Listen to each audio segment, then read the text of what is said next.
Halo teman-teman, cerita Nusantara Dunia hadir kembali dengan kisah Kerajaan Tarumanegara. Sebelum teman-teman menyaksikan dan mendengarkan video ini, jangan lupa untuk subscribe, like, komen, share, serta nyalakan notifikasinya. Tonton video ini sampai habis dan jangan di skip. Mari kita mulai ceritanya. Kerajaan Tarumanegara. Tarumanegara atau Kerajaan Taruma adalah kerajaan tertua kedua di Nusantara setelah Kerajaan Kutai yang meninggalkan bukti arkeologi. Kerajaan ini pernah berkuasa di wilayah barat Pulau Jawa pada abad ke-5 sampai abad ke-7 Masehi. Bukti tertua peninggalan arkeologi dari kerajaan ini adalah prasasti Ciaruten yang berupa batu peringatan dari abad ke-5 Masehi yang ditandai dengan bentuk tapak kaki Raja Purnawarman. Terdapat 7 bukti prasasti yang berhubungan dengan Kerajaan Tarumanegara ditemukan di daerah Jawa Barat, Jakarta, dan Banten. Prasasti tersebut diantaranya adalah Prasasti Ciaruten, Prasasti Kebun Kopi, Prasasti Jambu, Prasasti Pasir Awi, dan Prasasti Muara Cianten di dekat Bogor. Prasasti Tugu berada di Jakarta Utara, dan Prasasti Cidanghiang yang berada di Pandeglang, Banten. Sejarah Kerajaan Tarumanegara bersumber dari sejumlah prasasti yang berasal dari abad ke-5 Masehi.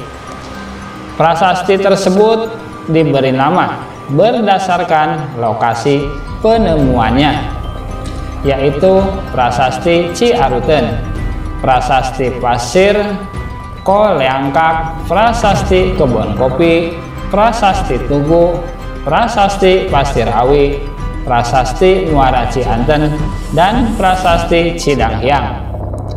Prasasti menyebutkan nama raja yang berkuasa adalah Purnawarman. Prasasti Kebun Kopi atau Prasasti Tapak Gajah. Lokasi prasasti ini yang berada di Desa Ciaruten Ilir, Kecamatan Cibungbulang, Kabupaten Bogor. Prasasti ini ditemukan pada abad awal ke-19 oleh N.W. Heuvelmans. Tertulis pada bongkahan andesit rata dengan aksara Palawa dan bahasa Sangsekerta. Dinamakan Prasasti Tapak Gajah karena diapit oleh sepasang gambar kaki telapak gajah. Pahatan pada prasasti ini tidak terlalu dalam, sehingga seiring dengan bertambahnya waktu. Prasasti Tugu. Prasasti yang lokasinya saat ini berada di Kampung Batu Tumbuh, Kelurahan Tugu, Koja, Jakarta Utara. Prasasti ini keluar pada masa pemerintahan Purnawarman. Ditemukan pada abad ke-10 Masehi. Tertulis dalam bahasa Sangsekerta, aksara Palawa dalam bentuk sloka dengan metrum anustum. Dari sekian prasasti yang ditemukan saat pemerintahan Raja Purnawarman, Prasasti Tugu adalah yang terlengkap, walaupun tidak menulis angka dan tahun. Prasasti Tugu menerangkan penggalian Sungai Candrabaga oleh Raja di Rajaguru dan penggalian Sungai Gomati sepanjang 6.112 tombak atau 12 km oleh Purnawarman pada tahun ke-22 masa pemerintahannya. Penggalian sungai tersebut merupakan gagasan untuk menghindari bencana alam berupa banjir yang sering terjadi pada masa pemerintahan Purnawarman dan kekeringan yang terjadi pada musim kemarau. Prasasti Cidanghyang atau Prasasti Munjul. Lokasi prasasti ini yang berada di Desa Lebak, Kecamatan Munjul, Kabupaten Pandeglang, Banten. Lokasinya masih institusi, ditemukan di tepi Cidanghyang. Pada prasasti ini tertulis dalam bahasa Sangsekerta dengan aksara Palawa dan metrum anustum. Tampak keausan dan permukaan yang ditutupi lumut pada permukaan prasasti ini. Namun tulisan masih dapat terbaca. Isi dari prasasti ini merupakan pujian dan pengagungan terhadap Raja Purnawarman. Prasasti ini pertama kali ditemukan pada tahun 1947 oleh Tubagus Rusjan dan diteliti pada tahun 1947. Prasasti Ciaruten.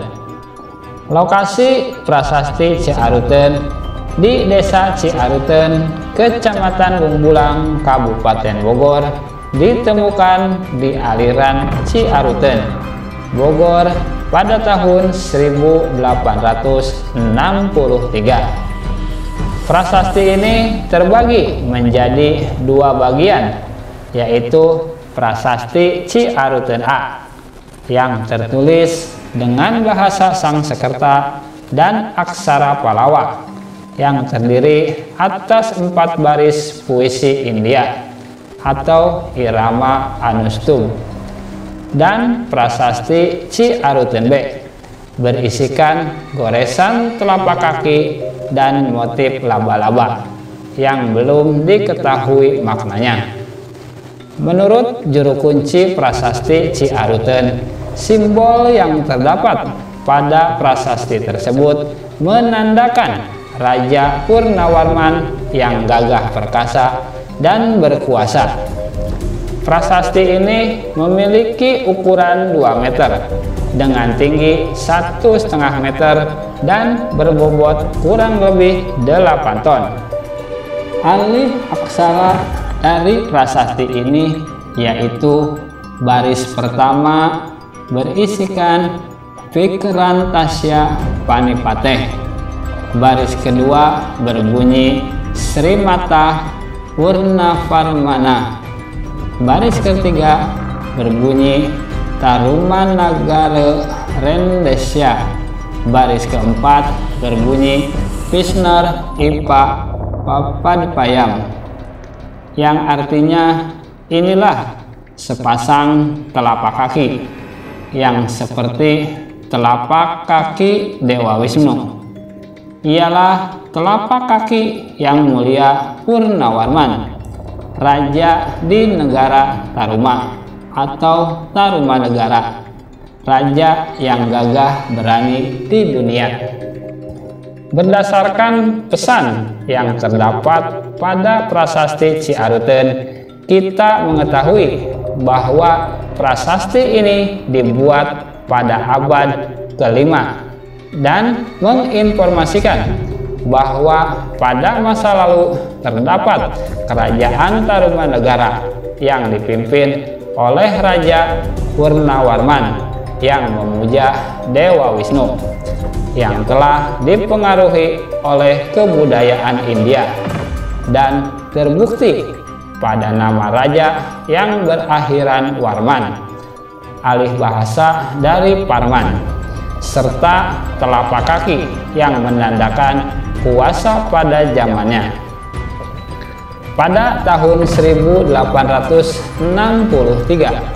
prasasti ini sempat hanyut diterjang banjir, sehingga tulisannya ada yang menjadi terbalik. Kemudian pada 1903, prasasti ini dikembalikan ke tempatnya semula.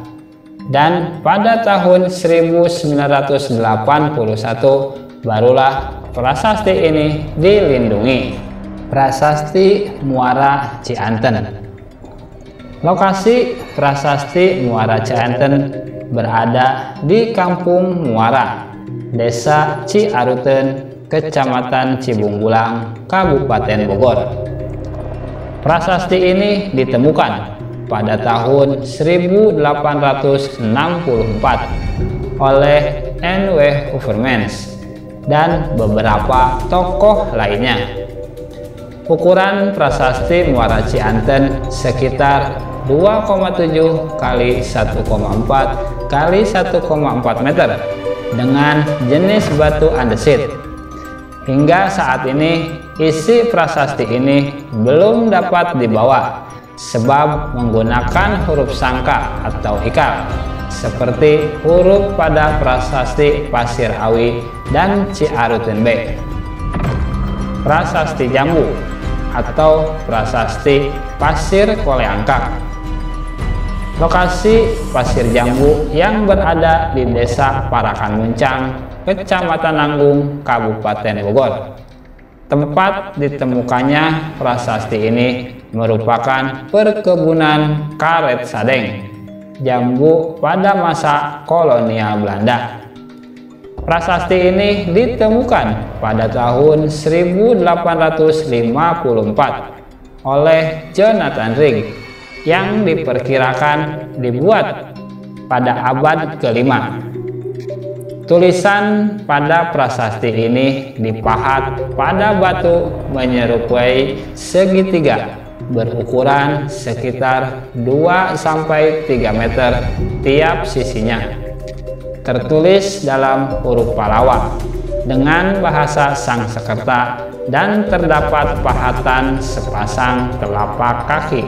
Sumber berita lain yang membuktikan berdirinya Kerajaan Tarumanegara berasal dari berita Cina berupa catatan perjalanan Fahian, penjelajah dari Cina, dalam bentuk buku dengan judul Pa Kuo Chi, menyebutkan bahwa pada awal abad ke-5 Masehi di Yepoti banyak orang Brahmana dan animisme.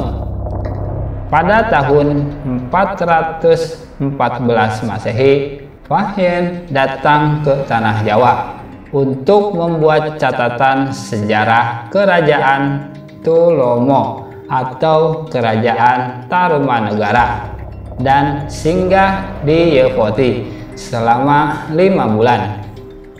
Selain itu, berita dinasti Sui menuliskan bahwa pada tahun 528 dan 535 utusan Tulomo telah datang dari sebelah selatan.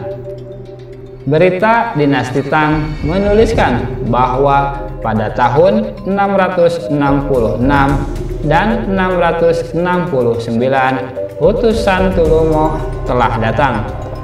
Dari berita tersebut dapat diketahui bahwa Kerajaan Tarumanegara berkembang antara tahun 400 sampai 600 Masehi, yang pada saat itu masa kepemimpinan Raja Purnawarman dengan wilayah kekuasaan hampir seluruh Jawa Barat. Naskah Wangsakerta.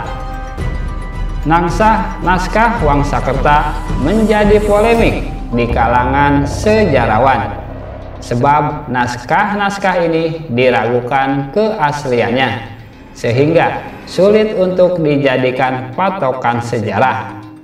Sebelumnya pada tahun 1980-an polemik di majalah Surat Kabar kalangan arkeolog terjadi, bahkan sampai diangkat ke percaturan nasional. Penulis naskah Wangsakerta diklaim berlangsung selama 21 tahun di bawah pimpinan Pangeran Wangsakerta menggunakan kertas daluang dan tinta hitam dan bertahan selama 100 tahun, sehingga dapat dikatakan bahwa naskah yang ada di Museum Sri Baduga merupakan naskah salinan. Isi dari naskah ini mendeskripsikan mengenai sejarah pulau-pulau di Nusantara. Bahkan uraian sejarah tertulis lengkap dan terperinci, mulai dari kerajaan-kerajaan yang ada di Nusantara hingga daftar raja-raja yang memerintah, lengkap beserta angka tahun pemerintahannya tertulis secara rinci. Naskah Wangsakerta terdiri atas 5 karangan dengan judul cerita Parahyangan, Nagara Kebumi, Pustaka Dwivantara Farwa, Pustaka Pararatwan, Pustaka Ibumi Jawa Dwipa, dan Pustaka Raja-Raja Ibumi Nusantara. Polemik muncul sebab naskah-naskah ini mirip tulisan buku sejarah modern dan begitu lengkapnya. Sejauh ini sumber dasar berupa prasasti hanya menyebutkan satu raja, yakni Purnawarman sebagai Raja Tarumanegara. Silsilah nenek moyang maupun keturunan Purnawarman sama sekali tidak disebutkan dalam prasasti manapun. Naskah Wangsakerta yang konon pernah disusun pada abad ke-17 setelah era kerajaan Tarumanegara menyebutkan setidaknya terdapat 12 raja yang pernah memimpin Tarumanegara, diawali dengan Jaya Singawarman sebagai raja pertama dan diakhiri oleh Linggawarman sebagai raja terakhir. Masih menurut Wangsakerta, kerajaan Tarumanegara jatuh pada menantu dari putri sulungnya, yaitu Tarusbawa dari kerajaan Sunda. Tarusbawa lebih menginginkan kerajaannya sendiri, yaitu Sunda. Namun hal tersebut tidak dapat dibuktikan secara pasti kapan kerajaan Tarumanegara berakhir, mengingat naskah Wangsakerta baru ditulis 1000 tahun setelah kejadian sebenarnya. Kehidupan politik pada masa kerajaan Tarumanegara diketahui berdasarkan prasasti yang telah ditemukan. Berdasarkan prasasti tersebut, raja yang berhasil meningkatkan kehidupan rakyat adalah Raja Purnawarman, yang dibuktikan dalam prasasti Tugu yang menuliskan bahwa penggalian kali yang dilakukan membuat kehidupan rakyat makmur dan merasa aman. Selanjutnya, kondisi sosial pun pada masa pemerintahan Raja Purnawarman terus meningkat dengan memperhatikan kedudukan kaum Brahmana sebagai tanda penghormatan kepada para dewa. Agama yang dianut oleh Raja Purnawarman dan rakyatnya adalah Hindu Siwa, dengan kaum Brahmana sebagai pemegang peran penting dalam upacara. Sikap toleransi beragama pada masa ini cukup tinggi, dibuktikan dengan adanya agama Buddha dan agama nenek moyang atau animisme. Prasasti Tugu menuliskan bahwa Raja Purnawarman membuat terusan sepanjang 6.122 tombak yang dipergunakan sebagai sarana lalu lintas pelayaran dan perdagangan dengan daerah sekitarnya. Hal ini menandakan kehidupan ekonomi rakyatnya tertata rapi. Selain itu, kehidupan budaya pada masa itu sudah berada di dalam taraf yang tinggi, yang ditandai dengan teknik dan cara penulisan huruf-huruf dari prasasti yang memperlihatkan perkembangan budaya tulis-menulis.